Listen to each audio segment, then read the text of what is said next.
a 1990, que constituyeron violaciones a los derechos humanos.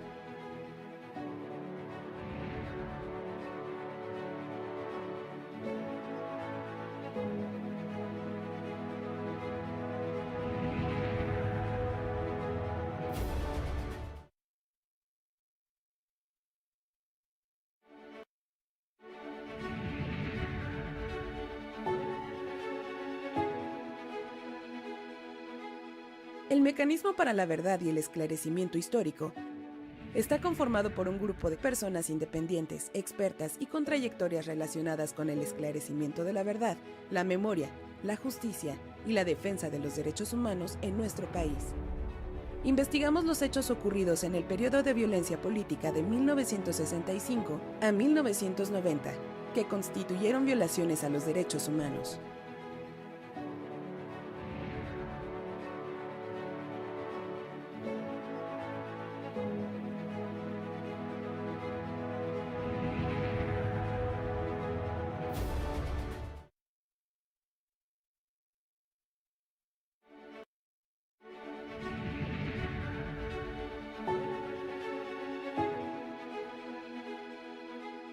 El Mecanismo para la Verdad y el Esclarecimiento Histórico está conformado por un grupo de personas independientes, expertas y con trayectorias relacionadas con el esclarecimiento de la verdad, la memoria, la justicia y la defensa de los derechos humanos en nuestro país. Investigamos los hechos ocurridos en el periodo de violencia política de 1965 a 1990, que constituyeron violaciones a los derechos humanos.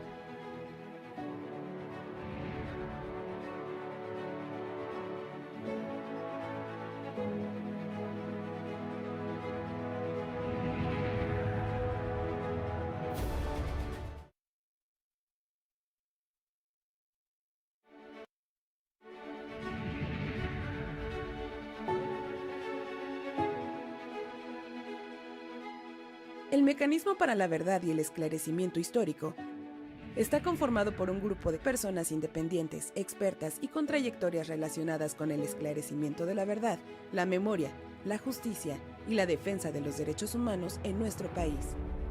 Investigamos los hechos ocurridos en el periodo de violencia política de 1965 a 1990, que constituyeron violaciones a los derechos humanos.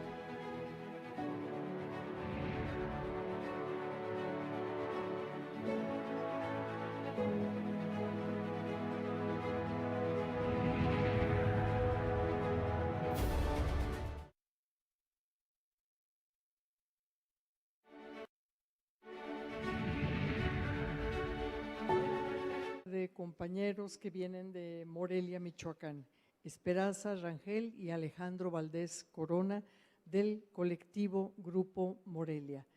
Tienes la palabra, Esperanza. Ya está prendido tu micrófono.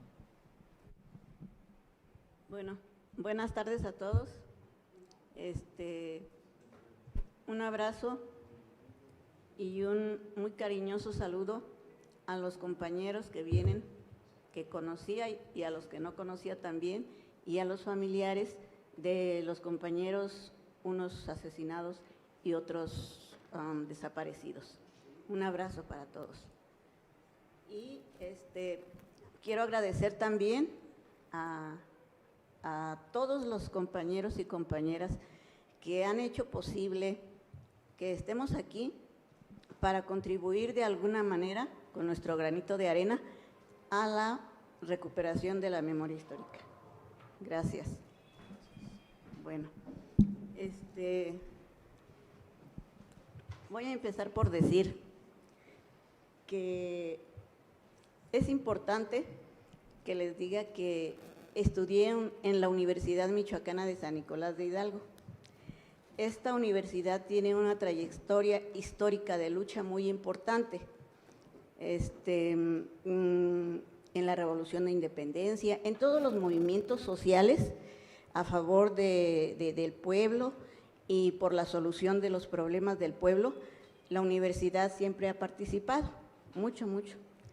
Entonces, cuando yo entro a la Universidad Michoacana, a la secundaria, y por eso mi participación política comenzó precisamente ahí, porque pues se organizaban marchas, por ejemplo, en apoyo a la Revolución Cubana, se organizaban marchas contra la invasión de Estados Unidos hacia Cuba, a Irak, a Irán, a El Salvador, y así, ¿no? A todas las partes a donde había invasiones norteamericanas, pues nosotros nos manifestábamos con marchas, mítines, manifestaciones en contra de eso. Y también apoyábamos a las causas que considerábamos justas, ¿sí?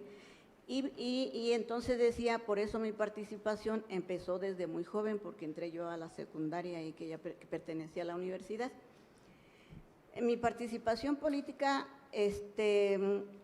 pues fue muy intensa, porque nos tocó vivir precisamente la Guerra Fría, diseñada por Estados Unidos para evitar la expansión del comunismo y también para evitar las luchas de izquierda, ¿sí? Entonces,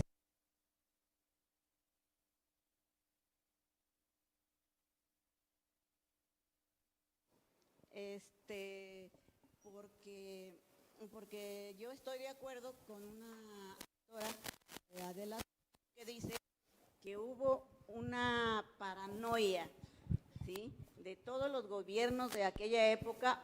En todos los gobiernos hubo una paranoia porque ya pensaban que cualquier manifestación, cualquier protesta pacífica, pues que ya eran gérmenes del comunismo, ¿sí? ¿No? Ahí se estaba gestando un movimiento comunista, y entonces, o sea, eso era el pretexto para reprimir, porque en eso consistió precisamente la Guerra Fría, o lo que llaman también Guerra Sucia, ¿no?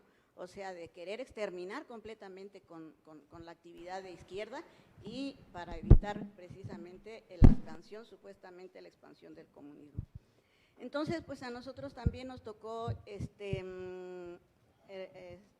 sufrir esa represión, porque, como les decía, siempre ha habido una actividad política, siempre hubo una actividad política muy intensa ahí en la universidad. Mi lucha primero fue pacífica. Consideraba yo que consideramos muchos compañeros que como estudiantes nuestra tarea era luchar de manera pacífica por las causas justas y también protestar por las causas injustas como estudiantes, ¿verdad? Que esa era la tarea de los estudiantes. Y pues éramos felices participando en marchas contra las injusticias y todo eso. Pero llega un momento en que la Universidad Michoacana sufrió dos represiones muy fuertes.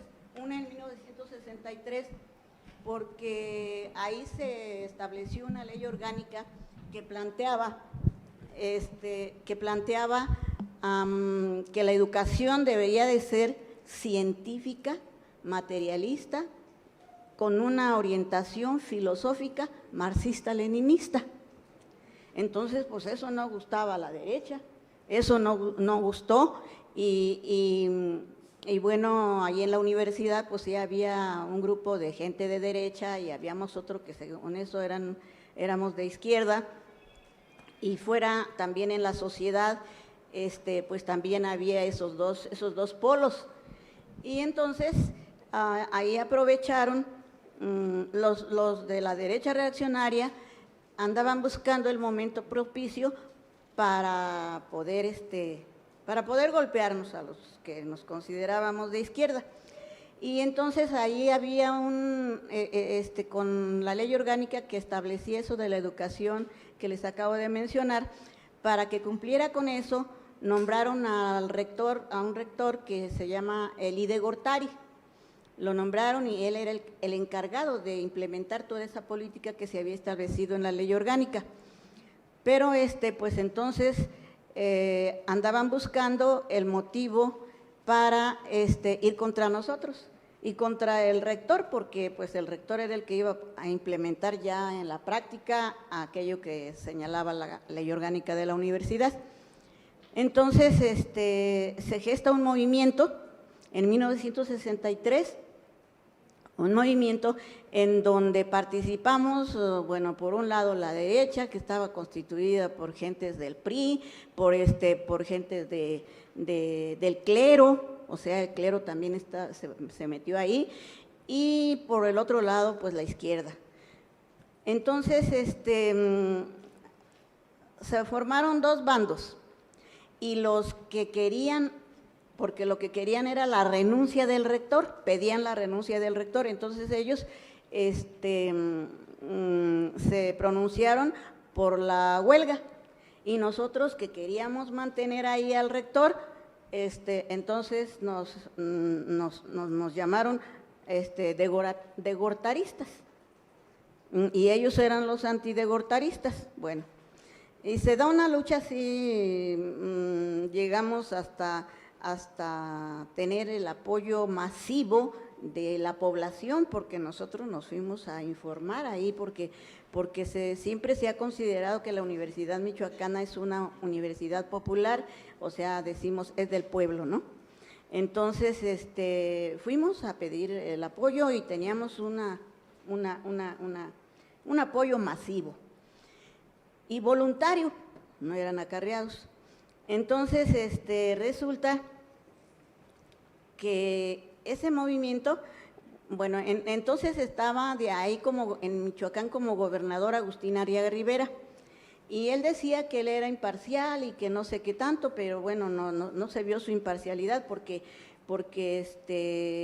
el rector comenzó para la superación académica de la universidad, pues implementó muchas cosas, creó una facultad de altos estudios, ahí se abrieron varias carreras, y los que egresaran de esas carreras iban a ser los maestros de la universidad. Entonces, se creó eso, pero además él pretendía que la educación realmente fuera popular, quería acercar la educación a las zonas rurales. Entonces empezó, por ejemplo, para crear una preparatoria en Uruapan, para crear más casas del estudiante que dieran oportunidad a los de las zonas rurales que se fueran a estudiar a Morelia, y pues nosotros estábamos muy a gusto con eso, ¿no? Entonces, pero el problema pues se fue tomando una gran dimensión. Ellos se pronunciaron por la huelga y nosotros por las clases, entonces organizábamos marchas, mítines en defensa del rector, en defensa de la universidad y de esa ley orgánica. Y ellos pues dijeron huelga y porque se reinstalen unos maestros que habían sido despedidos por faltistas, tenían trabajo, por ejemplo, en gobierno y allá sí cumplían, pero en la universidad no. Así que entonces, pues si se quería la superación académica, el rector empezó por eso, y entonces ellos fueron los que iniciaron el problema. En esa ocasión muere el ejército, toma el Colegio de San Nicolás. Ya conocíamos nosotros la historia del Colegio de San Nicolás, y varias veces durante el trayecto histórico de la formación de nuestra República Mexicana, la universidad siempre participó en los movimientos, unos se iban a las armas, otros de diferentes formas participaban. Entonces, pues nosotros empezamos también a defender al rector, a la ley orgánica y a la universidad. Entonces, el gobernador pues ya demostró que no era imparcial, porque dijo que para que se terminara el problema que se había iniciado, pues que era necesario que se reinstalaran los maestros y los alumnos que habían sido expulsados de la universidad. Y entonces pues nosotros dijimos no, y siguió el problema, y entonces resulta que un 15, si no mal recuerdo, un 15 de marzo, íbamos unas compañeras y yo, ya estaba apostado el ejército rodeando el Colegio de San Nicolás. Y nosotros habíamos ido a una casa del estudiante de mujeres a decirles que íbamos a hacer una reunión, Y entonces cuando ya vamos llegando al colegio, no, cuando íbamos por Palacio de Gobierno, nos dijeron, no pasen por el colegio, por el Palacio de Gobierno, porque allá arriba ya hay soldados y les van a aventar gases. Entonces nos fuimos por la parte de atrás. Llegando al colegio, estaba cerrado, pero como ya sabían que nosotros íbamos para allá, bueno, pues entonces le abrieron.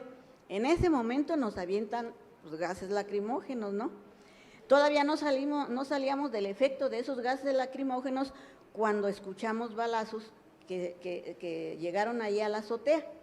Y bueno, pues ¿por qué balazos? Y los compañeros sí tenían palos y piedras para que los antidegortaristas no les fueran a quitar el colegio, ¿verdad? Bueno, entonces, cuando vamos viendo, así que les digo que todavía no pasaba el efecto, cuando vamos viendo bajar a un compañero herido de la pierna, herido de bala expansiva. Entonces, enseguidita bajan a otro herido de bala expansiva. Y enseguida bajan a uno herido de la garganta, así, sangrando. Pues al ver eso, los que estábamos ahí nos quedamos así como que no, y lo que sentimos era impotencia, rabia y todo, porque ¿por qué los habían atacado con armas si ellos no tenían armas? Nadie tenía armas. Sin embargo, pues al día siguiente el gobierno, los periódicos oficiales dijeron que había sido un problema entre estudiantes, ¿sí? Pues no querían aceptar su responsabilidad. Y entonces resulta que, bueno, ya después, ya al último sí se aclaró que no había sido eso, pero pues entonces nos mataron a un compañero. En 1966 sufrimos otro ataque porque hubo otro movimiento en contra del alza de la tarifa de los urbanos, porque bueno, eso era gravoso para toda la población, ¿no?, que subieran las tarifas de los urbanos, porque la mayoría usábamos urbanos para andar. Entonces, también ahí muere otro compañero, ese se llamaba Everardo Rodríguez Orbes. Entonces, ahí mueren dos, y en las dos ocasiones nos preguntamos, bueno, ¿por qué si el ejército ataca con armamento pesado y con armamento ligero también, por qué si ataca a un movimiento pacífico, qué necesitamos hacer?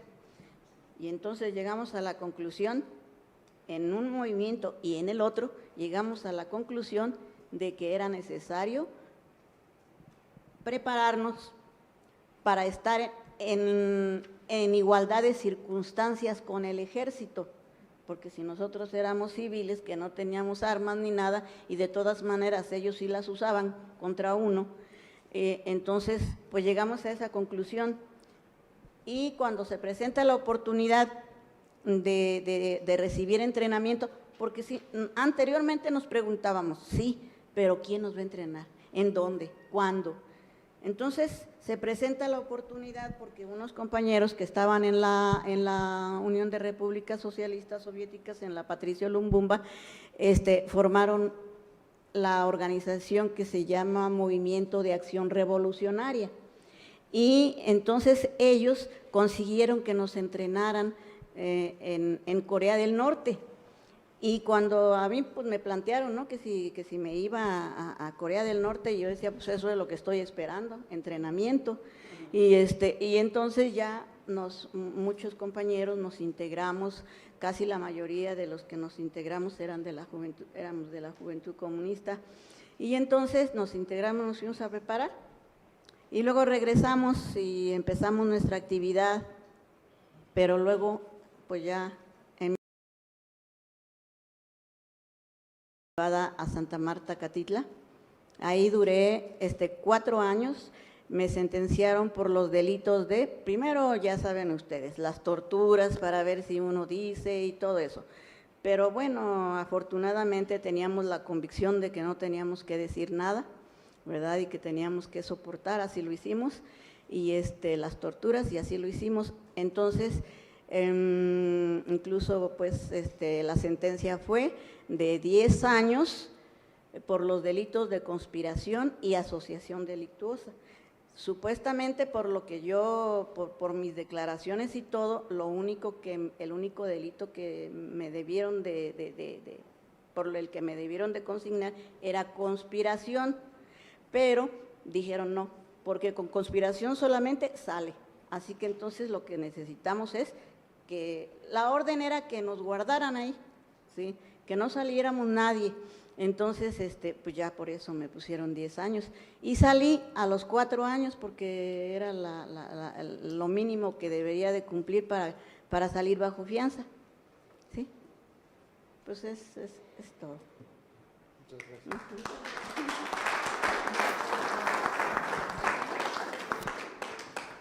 Paso la palabra a, gracias Esperanza, a Alejandro Valdés Corona. Gracias. Buenas tardes, camaradas, compañeras y compañeros, sobrevivientes y familiares del Movimiento Armado Socialista y público que nos acompaña en este evento, cuya finalidad consiste primordialmente en rescatar la memoria histórica del Movimiento Armado Socialista a través de los testimonios directos de las víctimas, de los sobrevivientes y familiares del periodo de la mal llamada Guerra Sucia 1965-1990. Quiero felicitar a los organizadores del Mecanismo para la Verdad y el Esclarecimiento Histórico por atender con prontitud, eficiencia y profesionalismo la encomienda y el compromiso contraído con el presidente de la República, Andrés Manuel López Obrador, con las víctimas y familiares en fecha histórica del 22 de junio de 2022, precisamente en el campo militar número 1 de la Ciudad de México, donde se practicaron violaciones graves a los derechos humanos, como son las detenciones y desapariciones forzadas, las torturas criminales y delitos de lesa humanidad. Permítanme presentarme mi testimonio. Su servidor Alejandro Valdés Corona, ex militante del Movimiento Acción Revolucionaria y de la Vanguardia Armada del Pueblo en el periodo 1973-1975. Soy originario de Huetamo, Michoacán. Antes de integrarme al MAR, participé activamente en la lucha social democrática estudiantil en la Casa del Estudiante Nicolaita, donde formamos el Comité Universitario en Lucha el 12 de noviembre de 1973. En este proceso de lucha democrática popular es donde me invitan a participar en el MAR un compañero que hasta hoy sigue desaparecido, Amáfer Guzmán Cruz, igualmente 3 de sus hermanos y su papá. Y dadas las condiciones del momento que nos tocó vivir de acoso y persecución política policíaca del PRI gobierno, fue que tomé la decisión de integrarme de tiempo completo al MAR en 1974. En el periodo de 1971-1974 son detenidos la mayoría de los dirigentes y activistas del MAR, así que se pierde el contacto con los dirigentes. Y es por este tiempo que llega a Morelia compañeros del Partido de los Pobres, uno de ellos, el compañero Isidro Castro Fuentes. Nos pidieron apoyo y platicamos sobre la dispersión de los grupos del Movimiento Armado Socialista y decidimos darnos a la tarea de localizar y formar la Vanguardia Armada del Pueblo en la Sierra de Oaxaca. Fui detenido en San Luis Potosí en un retén policial el 9 de septiembre de 1976. Me acompañaban 2 compañeros entre los 20 y 23 años. Íbamos armados a cumplir una orden de llevar 2 vehículos a Morelia para un operativo, cuando nos topamos con el retén policíaco, con federales de caminos, policía estatal y agentes de la Dirección Federal de Seguridad. Decidimos enfrentarlos hasta el último tiro o el último aliento, pero no dejarnos agarrar. Ya cuando nos tocó el punto de revisión, yo me identifiqué y presenté documentación legal, pero los oficiales continuaban revisando el auto del cual sospechaban, hasta que un federal de caminos me alza la chamarra y en ese momento los 3 compañeros sacamos pistolas y disparamos al mismo tiempo. Habíamos planeado para dónde correr, siempre en zigzag, sin darles la espalda, hasta que luego de 3 horas de persecución nos dispersamos y les dije a mis compañeros: cada quien tome su rumbo y sálvese el que pueda. agoten hasta el último cartucho, porque el último es para nosotros en caso de vernos perdidos, porque sabíamos que cayendo prisioneros la muerte era más dolorosa y al no soportar las torturas podíamos entregar a otros compañeros. Desde ese momento que nos dispersamos, oíamos balazos por diferentes lados y cada minuto llegaban refuerzos policíacos. La balacera inició a las 11 de la mañana y me detuvieron después de una peliculesca persecución a las 3 de la tarde aproximadamente. Sin parque, con una sola bala, me pedían que me rindiera y me entregara, que saliera de la casa donde me habían dado permiso de esconderme, una señora con 2 niños, y me dijo que esa casa ya había sido cateada por la policía. Finalmente me entregué y les tiré mi pistola 9 milímetros y salí con las manos en la nuca. Saliendo, me dan un cachazo en la cabeza y me tiran al suelo, me patean, me inmovilizan y me esposan con las manos hacia atrás. Después me levantan y presentan a los medios de comunicación, toman fotos y de su trofeo de casa para méritos y ser ascendidos de grado policial. De ahí me suben y me llevan a los separos policíacos, no sé de qué corporación, y varios agentes que participaron en mi detención me preguntaban de mis compañeros dónde estaban y cómo se llamaban. Fue cuando me di cuenta que habían escapado. En estos interrogatorios se formaban los agentes de la Dirección Federal de Seguridad, policías judiciales estatales y federales de caminos, y descargaban su odio e instinto criminal golpeándome brutalmente hasta perder el conocimiento. A cada golpe que me daban, me decían, este es por mis hijos, porque me pudiste haber matado. Oía varios comentarios entre agentes y policías que se preguntaban cómo era posible que estuviéramos vivos, si cuando salimos a trabajar tenemos que hacer 20 tiros al blanco, y se habían gastado más de 1000 tiros y 400 tiros de nosotros.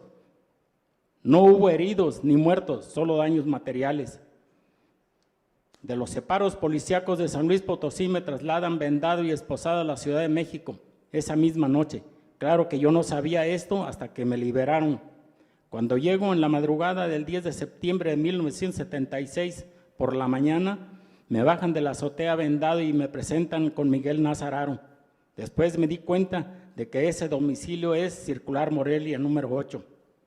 Al verme Nazararo, dice, miren cómo traen a este muchacho, todo ensangrentado, hinchado, moretoneado por todos lados. Y sigue hablando Nazararo, qué pendejos son los que te agarraron, no saben hacer hablar a la gente como ustedes los guerrilleros. Aquí los hacemos hablar sin sacarles gota de sangre. Me pregunta, a ver, ¿de qué grupo eres? ¿Cómo te llamas? Y me bombardea de preguntas. Yo le contesto, mi nombre es Alejandro Valdés Corona, no soy guerrillero, no pertenezco a ningún grupo armado, soy estudiante de la Universidad Michoacana. Íbamos a San Luis Potosí a invitar a la organización estudiantil a un congreso nacional de estudiantes. Ahí está mi credencial de estudiante de la Facultad de Ingeniería Civil.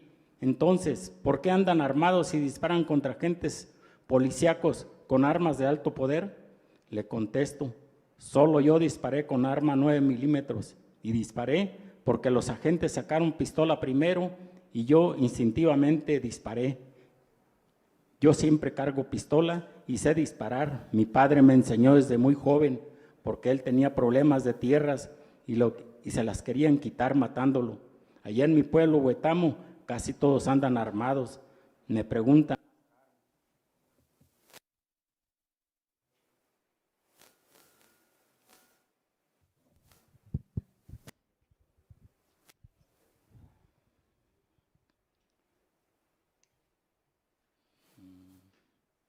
Me pregunta Nazararo, a ver, ¿cómo dices que no eres guerrillero? Si eres estudiante de la Universidad Michoacana y ahí todos son guerrilleros. Tal vez sí, pero yo no soy, le contesté. Después de este interrogatorio de 2 días, me trasladan al campo militar número 1, a los sótanos del metro. Y encontré que había más compañeros de la Liga 23 de septiembre, como unos 10 o 12. En la celda contigua a mi derecha se encontraba el compa Jesús Piedra Ibarra. Me hizo varias preguntas, no le contesté, tenía desconfianza, porque no sabía quiénes eran, ni sabía dónde estaba. Él me dijo, compa, este es el campo militar número 1 y estás en México, te van a sacar a interrogarte. Me aconsejó cómo y qué hacer durante los interrogatorios, lo cual me sirvió mucho.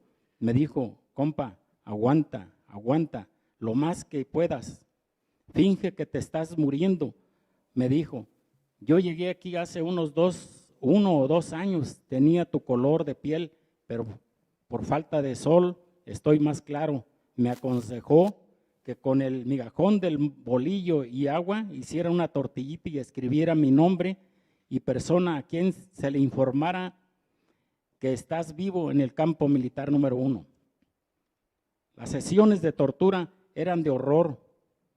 Se oían gritos desgarradores hasta que la garganta se irritaba, ya no se oía nada y pensábamos, ese compa ya dejó de sufrir. Unos regresaban a sus celdas moribundos y después de varias horas empezaban a quejarse y eso era señal de vida y comenzábamos a tomar agua y después alimentos hasta que nos reponíamos para la siguiente sesión. Yo conocía a un vigilante militar que me confundía con un paisano suyo de Guerrero y me tenía ciertas consideraciones, me llamaba Zanca. Me aconsejaba y platicaba algunas cosas confidenciales, como cuando nos iban a torturar. En una ocasión me dice, Zanca, te va a visitar un médico, psicólogo, trae bata blanca, viene a verte cómo andas de la cabeza, porque aquí algunos se vuelven locos o se quieren suicidar. Tú compórtate bien cuerdo, no tires pa'l cerro, porque si no calificas menos sales de aquí. Así creo que pasé el examen. Esto sucedió a fines de noviembre de 1976. Para finales de diciembre llegan agentes de la Dirección Federal de Seguridad corriendo y gritando, todos a la pared, y empiezan a abrir celdas y sacan a compañeros. Cuando abren mi celda, me vendan y me llevan casi a rastras. Al subir las escaleras del sótano, se me sube la venda y veo apenas un helicóptero en el campo y me suben y me sientan en cuclillas. En eso llega una persona con voz de mando militar y nos dice, diga cada uno su nombre y grupo al que pertenecen por la izquierda, y toca un compañero. Todos dicen su nombre y el grupo al que pertenecen, Liga 23 de septiembre, y cuando me toca a mí, digo, Alejandro Valdés Corona, no pertenezco a ningún grupo armado guerrillero. Contesta el de la voz militar. Entonces, a este cabrón, ¿para qué lo subieron? Bájenlo. Y me sujetan y me regresan al sótano casi al final de las celdas. Ahí veo las iniciales de AGC, Amáfer Guzmán Cruz, el cual había sido detenido y desaparecido el 15 de julio de 1974 en Morelia. Unos 2 días después, viene el Zanca a mi celda y me pregunta, ¿cómo está Zanca? Bien, le dije, y le pregunto, ¿a dónde se llevaron a mis compañeros? Me contesta, ya no están sufriendo, están descansando en paz. Te salvaste de milagro, cabrón, dice, por un pelito de rana y ya no estarías aquí. Después me di cuenta que había un cambio de gobierno de Echeverría López Portillo y no quería recibir este problema de desaparecidos. Por eso querían limpiar todos los sitios de detención clandestinas y fue la razón por la cual se llevaron a los compañeros de la Liga 23 de septiembre al vuelo de la muerte. Ellos ahí se encontraba el compa Jesús Piedra Ibarra. Después de esta noticia me dolió en el alma, estuve llorando y deseando que esto se terminara con la muerte. Y escribí estos versos de dolor, coraje e impotencia. Dicen así, pensando me paso el tiempo, pensando la vida se va, estando dormido sueño y me acerco a la libertad. Esta vida no es de presidiario, sino la de un cavernario que golpea sin piedad, haciendo de la vida un calvario y de la muerte la libertad. Días después, A finales de 1976 llega Miguel Nazararo con sus guaruras de la Brigada Blanca y abren la puerta de mi celda. Pensé, me toca terapia de ablandamiento, pero no fue así. Se introduce a mi celda con 2 agentes, cosa inusual.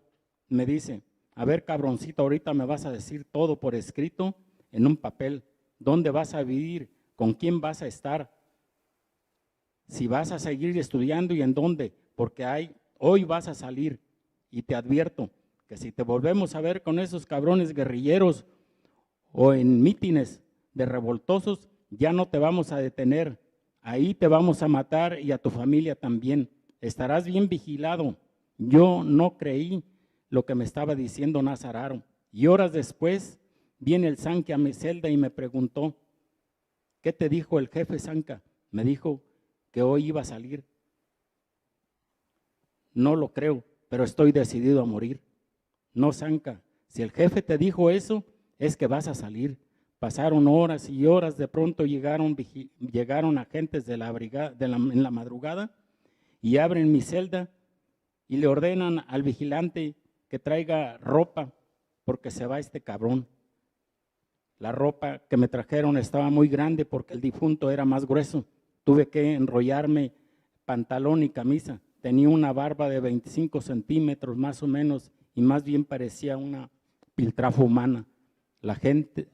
Los agentes me vendaron y me advirtieron lo mismo que me sentenció Miguel Nazararo y me dijeron, ¿dónde te dejamos? Y les contesté, cerca de la villa. Ahí tengo un familiar y me dejaron sentado, agachado en las gradas de acceso a una iglesia, vendado, y me advirtieron que no me quitara la venda hasta dentro de 15 minutos. De lo contrario, te regresamos, cabrón.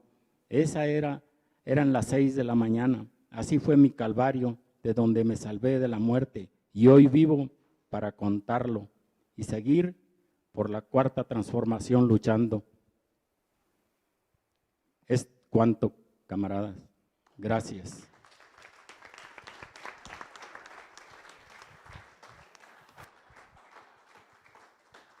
Muchas gracias, Esperanza Rangel, Alejandro Valdés Corona. Y a continuación vamos a ver la videocápsula Desaparición Forzada y nos preparamos para recibir a las personas que integrarán la siguiente mesa.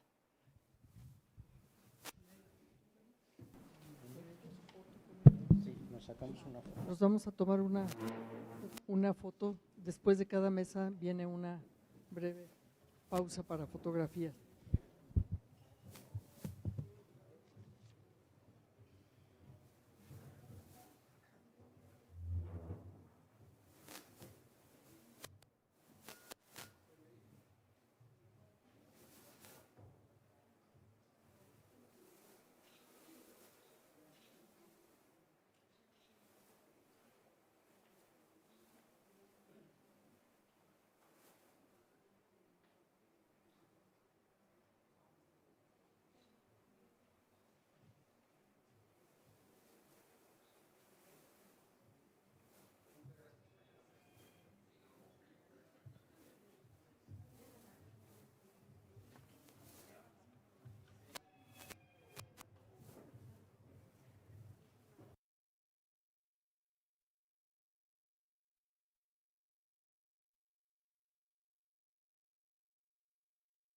Con autorización, apoyo o consentimiento del Estado, seguida de la falta de información o de la negativa a reconocer dicha privación de la libertad o del ocultamiento de la suerte o el paradero de la persona desaparecida, dejándolo sin la protección de la ley.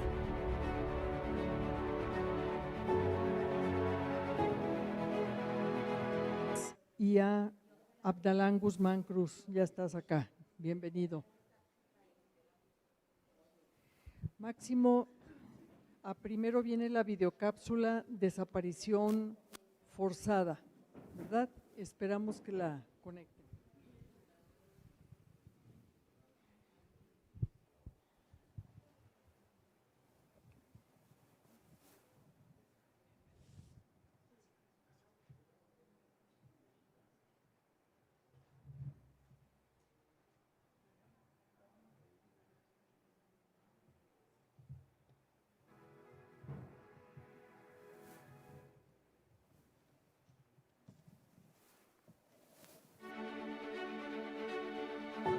La desaparición forzada es la privación de la libertad cometida por agentes del Estado o por particulares con autorización, apoyo o consentimiento del Estado, seguida de la falta de información o de la negativa a reconocer dicha privación de la libertad o del ocultamiento de la suerte o el paradero de la persona desaparecida, dejándolo sin la protección de la ley.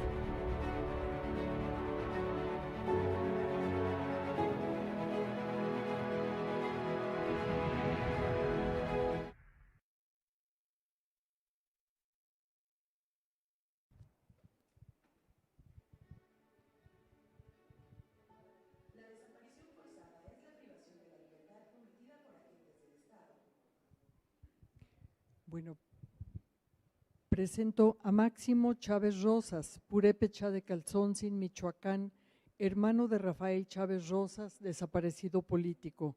Máximo es luchador por los derechos humanos, también fundador de la Unión Campesina Democrática de la Central Independiente de Obreros Agrícolas y Campesinos. Actualmente preside el Comité Ejecutivo Nacional de la Nueva Alianza del Campo por la Esperanza de México.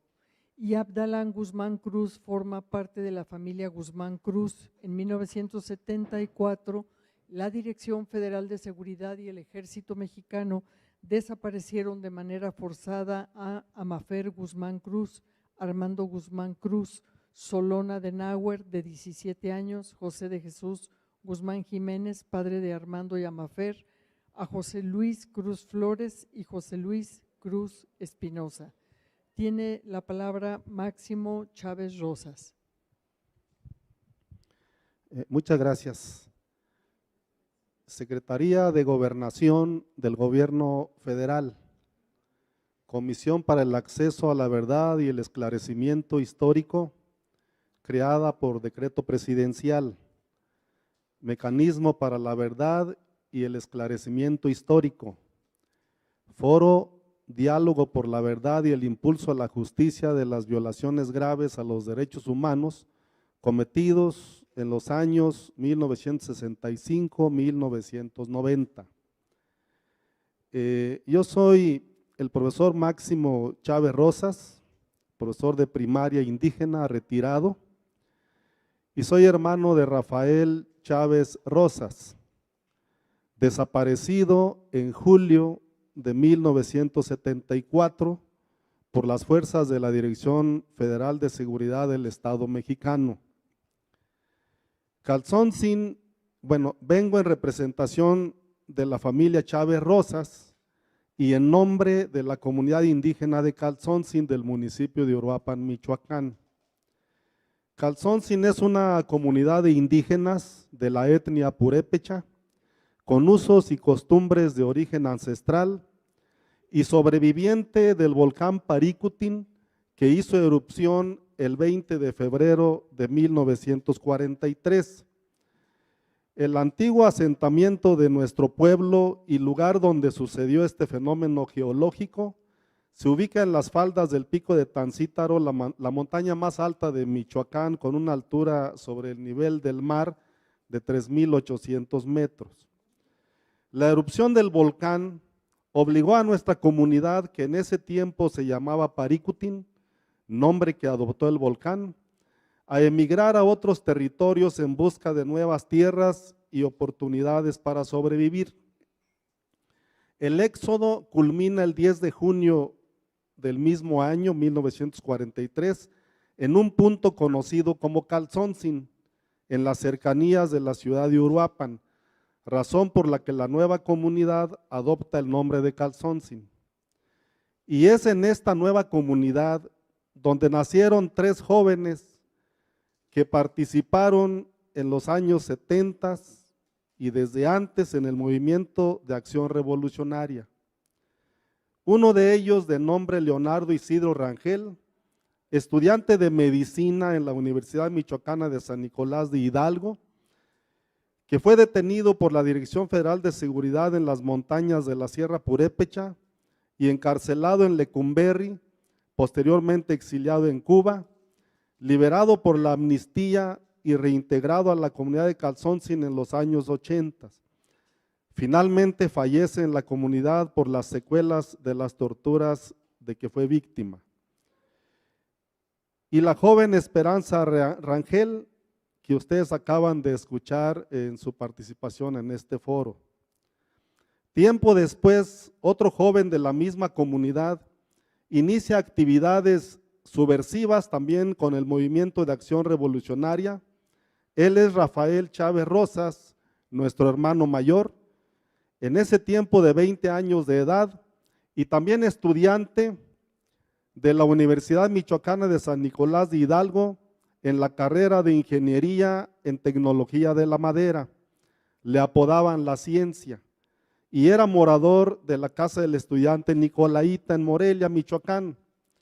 Fue detenido por las fuerzas de la Dirección Federal de Seguridad en la ciudad de Morelia el 15 de julio de 1974, junto con Amáfer Guzmán Cruz y Doroteo Santiago Ramírez, y remitidos a las instalaciones de la Policía Militar en la Ciudad de México, en donde personal de la Dirección Federal de Seguridad les tomó las primeras declaraciones según obra en los archivos, de los cuales últimamente hemos tenido acceso gracias al apoyo de diversas asociaciones defensoras de derechos humanos. Durante más de 30 años no supimos nada de nuestro hermano Rafael. No sabíamos si estaba encarcelado, si seguía en actividades subversivas en otras geografías del país o del mundo, o si había caído en la lucha, o si algún día regresaría a nuestro hogar. Nuestro padre, Leocadio Chávez Santiago, de origen campesino, indígena y con actividad económica en agricultura de traspatio, complementaba los ingresos familiares con el oficio de carpintero, peluquero y carnicero, oficios que había heredado de nuestro abuelo, para poder dar sostenimiento al resto de los hermanos, al resto de la familia, entre ellos Miguel, Máximo, un servidor, Ángel, Reina, Heréndira, Facundo y Fabiola. Esta última que nació después de la desaparición de nuestro hermano Rafael, todos menores de edad en el momento de los sucesos. Nuestra madre, María Leonor Rosas Rangel, hoy de 90 años de edad, aún vive y que en esa época era vendedora de frutas y verduras en las calles y banquetas de la ciudad para complementar el gasto familiar de las mal llamadas Marías. Y al ver que no regresaba a la casa Rafael, a pesar de que el mes de julio es tiempo de vacaciones escolares, iniciaron la búsqueda, primero en la casa del estudiante donde él era morador, y luego en las cárceles de las ciudades como Uruapan, Morelia y la Ciudad de México. Del mismo modo en hospitales y otras universidades, nunca hubo razón de Rafael. Con el tiempo nuestro padre cayó en el alcoholismo y tiempo después falleció. Como consecuencia, ninguno de los hermanos tuvimos la oportunidad de cursar una carrera universitaria.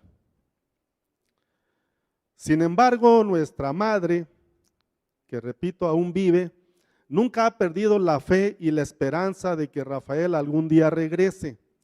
Y para ello, desde aquel tiempo destinó un rincón de su humilde casa, un cuartito de adobe, para que Rafael tenga a dónde llegar por si un día vuelve. En la mesa familiar siempre ha tenido reservada una silla y un cubierto para su hijo mayor, que hasta la fecha permanece vacía. En nuestra familia no estigmatizamos la lucha de Rafael y su consecuencia al seno familiar. Al contrario, sentimos un gran orgullo de ser hermanos de un joven que ofreció su vida por la patria, que abonó con su sangre la lucha por las libertades de esta nación y en consecuencia se ha generado en el ideario colectivo de nuestra numerosa familia un alto grado de conciencia social y un gran amor por las causas de las mayorías. También quiero decir que no fue menor la vida de temores que padecimos en la familia después de la desaparición, por la presencia constante de gente extraña que con frecuencia rondaba nuestra casa, personas con ropa no muy común en la localidad, gabardinas, chamarras, vestimenta sospechosa. Hubo ocasiones en que ingresaron a nuestro domicilio sin autorización preguntando por Rafael. En cuanto a las actividades subversivas de mi hermano, así lo quiero decir, lo que yo recuerdo en mi corta edad eran las visitas muy frecuentes a la casa materna de grupos de jóvenes, compañeros de Rafael, de la universidad y del Movimiento de Acción Revolucionaria. A la cabeza del grupo llegaba Amáfer Guzmán Cruz. Era ya muy cercano a Amáfer a nuestra familia. Todos lo conocíamos y se había generado un grado importante de afecto. Entiendo que nuestra casa era una especie de casa de seguridad. Ahí se reunían y de ahí salían a actividades clandestinas los jóvenes. Después de la desaparición de Rafael, quedaron en su recámara algunas cosas, entre ellas recuerdo, libros, revistas de literatura subversiva, comunista, marxista, una cantidad de balas de grueso calibre, unos binoculares de largo alcance, un equipo de sonido que acostumbraba a instalar en un enorme árbol que estaba afuera de nuestra casa, en donde con frecuencia ponía música de protesta que se escuchaba por toda la comunidad. La comunidad abrazó el movimiento de acción revolucionaria y jóvenes campesinos y estudiantes respondieron al llamado de Rafael. Cuando menos tenemos testimonio y registro de 7 jóvenes, que no quiero dar lectura a sus nombres, pero que en este documento que voy a dejar ahí quedan sus apodos, que tuvieron participación en adiestramientos de carácter político-militar y en algunas acciones de carácter militar. Finalmente, y a manera de cierre de mi participación, quiero decir que nuestra comunidad logró sobrevivir al fenómeno geológico de la naturaleza que la obligó a emigrar a otras tierras e iniciar una nueva vida. Y la comunidad aceptó que ante la fuerza de la naturaleza nada se puede hacer. Para el caso que nos ocupa de la desaparición de nuestro hermano Rafael Chávez Rosas, marcó un antes y un después en la vida de nuestra familia. Sufrimos una ruptura en el devenir familiar y lo aceptamos con orgullo y dignidad, conscientes de que fue consecuencia de un acto supremo. Ofrendar la vida es el peldaño más alto de sacrificio que un individuo puede hacer en favor de su pueblo o de su patria. Pero lo que no aceptamos es la violación flagrante de los derechos humanos y de las libertades individuales de la que fue víctima nuestro hermano Rafael Chávez Rosas por parte de las autoridades del Estado mexicano. Señor Presidente de la República, licenciado Andrés Manuel López Obrador, confiamos en su gobierno y en su mandato. Creemos firmemente en nuestra familia, en la Cuarta Transformación. No termine su mandato sin que salga a la luz toda la verdad de la época de la guerra sucia y de las víctimas, entre ellos nuestro hermano Rafael.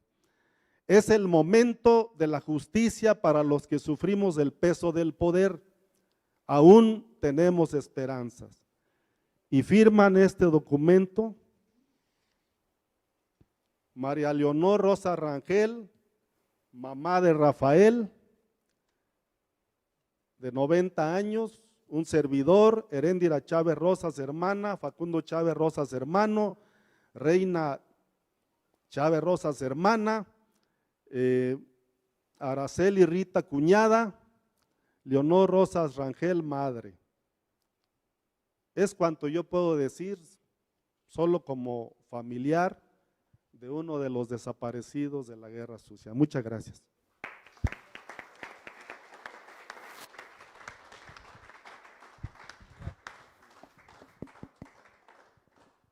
Muchas gracias, Máximo, y paso la palabra a Abdalán Guzmán Cruz.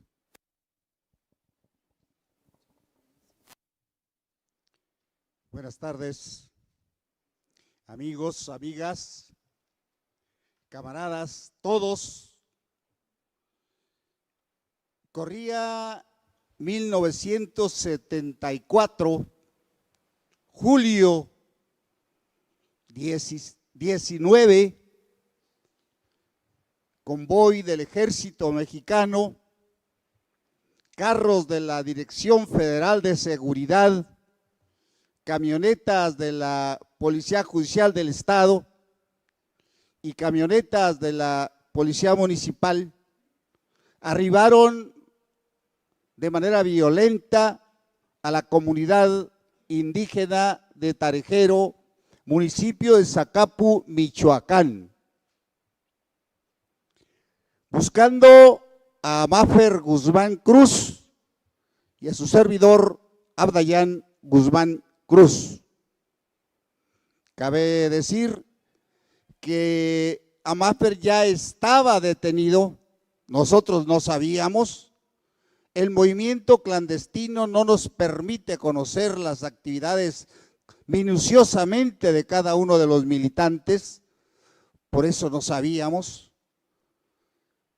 Y ellos, entonces, buscando a Abdalán, rompieron la puerta de la casa, ingresaron, golpearon, torturaron, amenazaron durante 5 días consecutivos a mi papá, también desaparecido, don Jesús Guzmán Jiménez, y a mi mamá, María Salud Cruz Jiménez.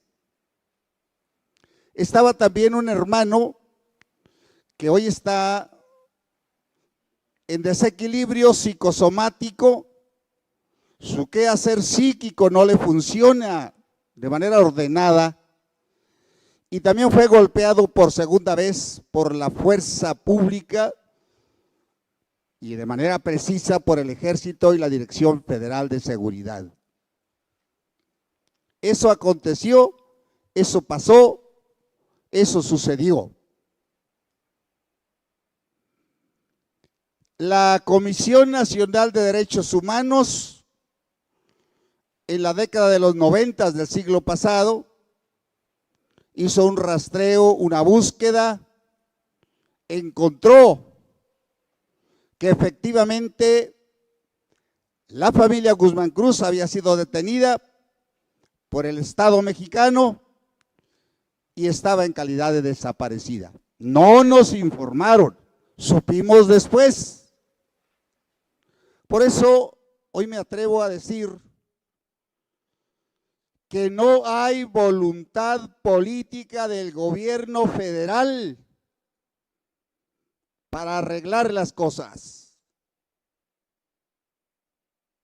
Ahí están los hechos, ahí está declaraciones de soldados del campo militar número 1 que vieron a mi papá, a mis hermanos y a otros más.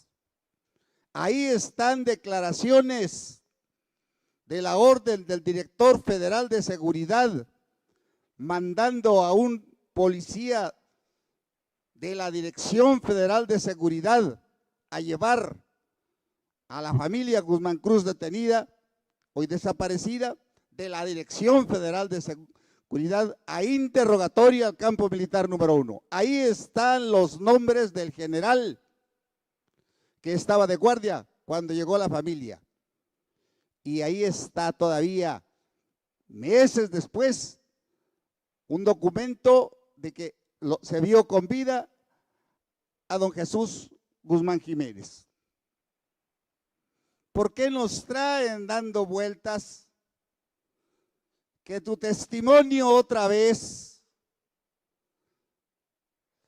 dice la canción, Ha llegado el momento, chatita del alma, de hablar sin mentiras. Señor presidente, es hora. ¿O ya no va a ser? ¿Quién nos garantiza que el próximo gobierno siga? La lucha de clases no siempre es ascendente. El motor de la historia no es lineal. Continúo. Una vez que se presta la posibilidad de hablar de la familia de manera pública y sin ser tan temerosos, indecisos y blandengues, iniciamos de manera más contundente y precisa su búsqueda. O ya lo dije hace un momento, ya lo sabemos, ¿qué pasó? El problema es el guerrillero, el detenido o desaparecido político o los desaparecidos en general cuantitativamente están creciendo. La desaparición forzada está creciendo. Entonces, ¿dónde está fallando? ¿Dónde está el problema? Se nos dice que hay un nuevo régimen político, que la cuarta transformación, también lo digo, estoy de acuerdo, también lo digo, los mandamientos, así los entendemos nosotros, de no robar, de no traicionar, de no mentir, son ejes. Y en base a esos mandamientos le pedimos otra vez al señor presidente. Queremos resultados. Un botón de muestra. Mi hermano Venustiano, el más chico, se integra a la lucha armada a escasos 15 años. Y se integra y cae detenido en Acapulco bajo el nombre de Óscar González Juárez. En mi búsqueda en los archivos, a fines del siglo pasado, encuentro a Óscar González con la ficha sinatlética, su cara, su cuerpo, sus características, evidencia empírica, real, objetiva. Solicito copia de esa ficha, no me la dan, porque yo soy Guzmán Cruz y él es González Juárez y no es mi hermano. Eso lo hago ahora con esta administración. No, o no me quieren prestar el expediente, o tampoco le quieren prestar a las compañeras, que un saludo a la compañera Gaby, a la compañera Patti. Ellas andan buscando en los archivos, no encuentran, ya lo rasuraron. ¿Dónde está Óscar González? Les digo a los integrantes, algunos integrantes de los mecanismos, ayúdenos. Me responden, es que nosotros no tenemos injerencia en el AGN. Discúlpenme otra vez, les digo, ¿cómo chingados no? Si el AGN está integrado como comisión, como mecanismo a la Comisión para la Verdad. Lean el decreto presidencial.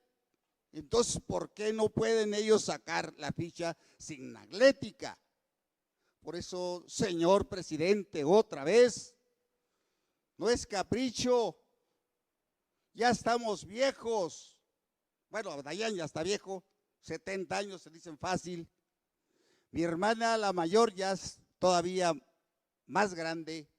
Mi mamá falleció buscando a su esposo, buscando a sus hijos. ¿Dónde están? Termino comentándoles que un desaparecido político tiene que ver con el delito de desaparición forzada. La cometió el Estado. Pero no solamente es eso el desaparecido político. El desaparecido político es un soñador, porque lo sentimos vivos. soñadores, porque solo con su pelleje en mano, sin arredrarse, se embarcaron a la toma del poder político en un modo de producción capitalista, dependiente, periférico y subdesarrollado. No les importó dejar su pelleja y se quedaron en el camino. Fueron patriotas porque querían una patria digna, diferente, donde hubiera igualdad económica, igualdad política, igualdad social. Fueron insurgentes porque llamaron a la lucha. Caray, ¿dónde están? Muchas gracias.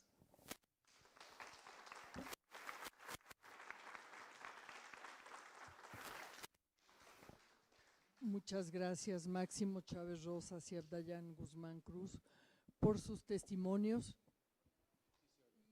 Sí, viene una etapa breve de receso y nos vemos en un ratito, 10 minutos aquí, a las 4:35, para seguir con la siguiente mesa. Hasta, no se me vayan muy lejos. Viene la foto de esta mesa, por favor. Humanos en nuestro país. Investigamos los hechos ocurridos en el periodo de violencia política de 1965 a 1990, que constituyeron violaciones a los derechos humanos.